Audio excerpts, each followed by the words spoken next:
Terima kasih, saya Cynthia Rompas masih menemani Anda di Kompas Petang. Saudara, seluruh fraksi di Komisi 1 DPR RI sepakat membawa RUU TNI ke rapat paripurna untuk disahkan.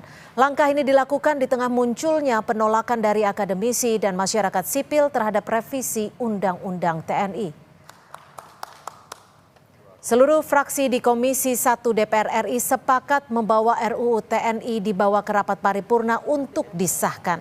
Kesepakatan ini diambil dalam rapat pleno RUU TNI antara Komisi 1 DPR dan pemerintah. Langkah ini dilakukan di tengah adanya penolakan dari publik terhadap revisi Undang-Undang TNI.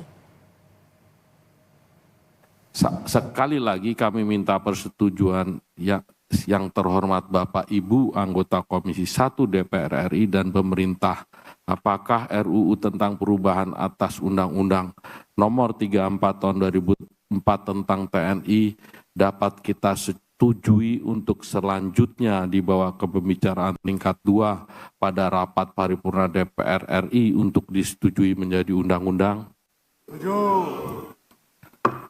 Terima kasih.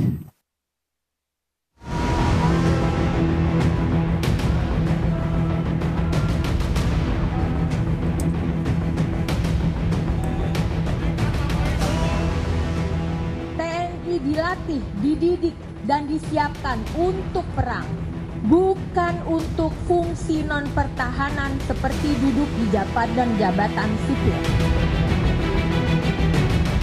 Berkenaan misalnya dengan isu penugasan, jangan itu kemudian dimaknai sebagai fungsi ABRI, tidak.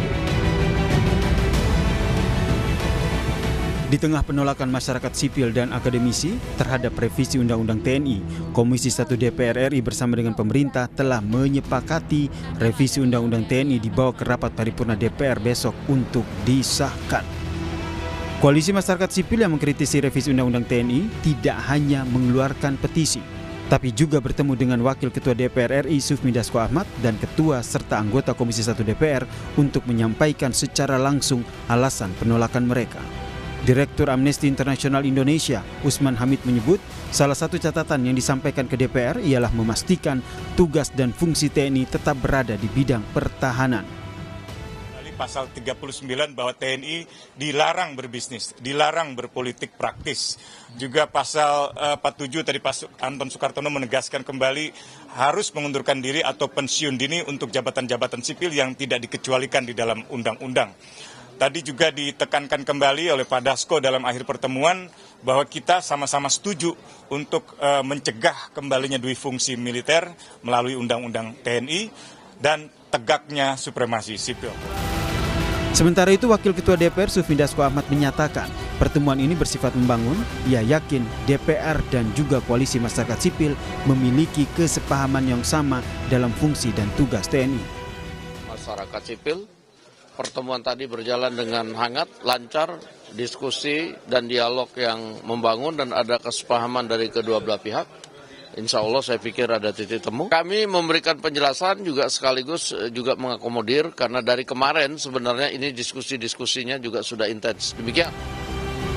Revisi Undang-Undang TNI Nomor 34 Tahun 2004 tentang Tentara Nasional Indonesia diusulkan masuk ke Prolegnas Prioritas 2025 setelah muncul surat Presiden pada 13 Februari 2025 lalu.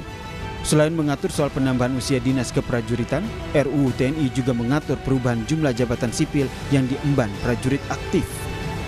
Dan lewat pembahasan yang maraton sepanjang pekan ini, termasuk di salah satu hotel di Jakarta, DPR besok akan membawa revisi Undang-Undang TNI dalam rapat paripurna. Tim Liputan, Kompas TV.